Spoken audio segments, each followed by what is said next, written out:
Hi, I'm Bo, and this is my partner Ashley. We're with Dorado Soapstone of Texas.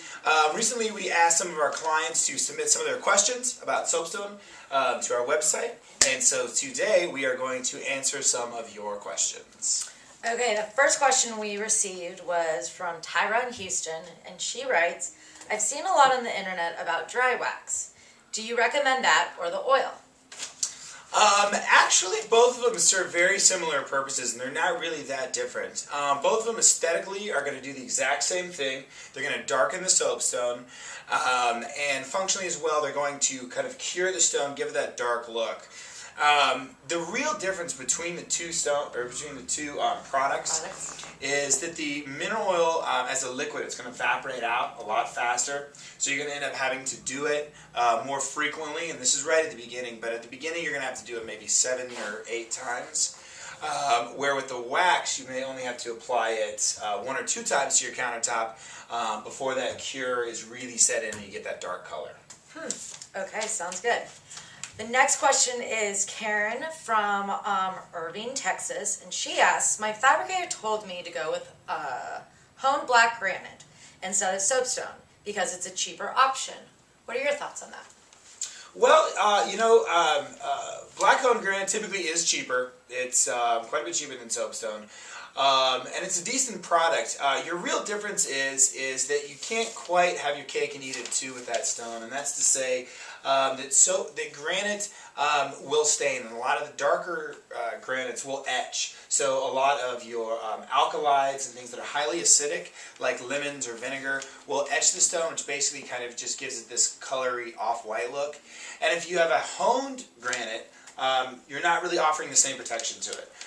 Basically that means that it's not polished as high, it doesn't have a resin, or it doesn't have a sealer, and the sealers that they do for that doesn't protect it quite as well. So basically, long story short is over time the black honed granites will age poorly, whereas soapstone naturally protects itself, so you have no concern with those alkalides or the etching, so it'll etch quite beautifully. Okay. There you are. Jeremy from Austin asks, Dear Ashley, are you seeing anyone? Oh boy! That is inappropriate, Jeremy. Very inappropriate. Okay. Wow. Laura from New Orleans. That was fun. I like that. Laura from New Orleans. Yes, she's single. Right. I remember seeing soapstone in my old high school's labs. Is that the same kind of soapstone you use? Actually, it's a little bit different than what we use. That soapstone around sort of like the 40s and 50s when they used them in high school labs and chemistry labs, things like that. That was quarried here in the U.S. That stone, generally most people just remember it as being all kind of uniform black. That stone no longer is being produced in the U.S. So most of the stone that we get, although geologically its makeup is the exact same, it has more of these quartz veins, which I don't know if you can see in the back here. So if you go to our website and look at a lot of the photos, they're going to be that black with the white veins. So, the makeup is very similar. It's just, we get ours from Brazil, and it's got a lot more movement, a lot more character. Okay. And our last question today is from Brenda in Oklahoma City, and she asks, compared to granite, how well does soapstone seam? Seaming, yeah, seaming is very important. In almost any kitchen, you're going to have 1 or 2 seams, and a lot of fabricators and a lot of clients are concerned about that. There's 2 things about the seaming with soapstone. One is soapstone is it's a much more dense product than granites and marbles.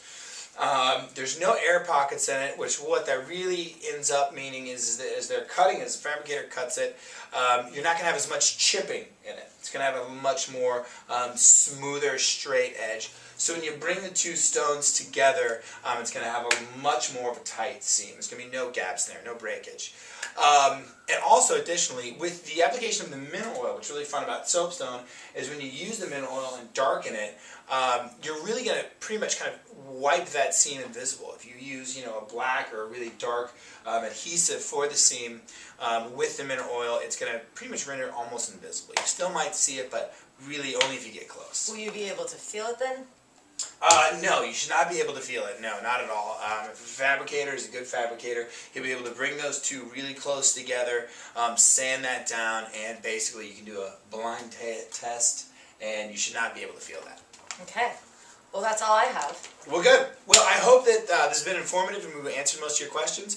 If you got anything else at all, please visit our website or call our Austin office. Thanks.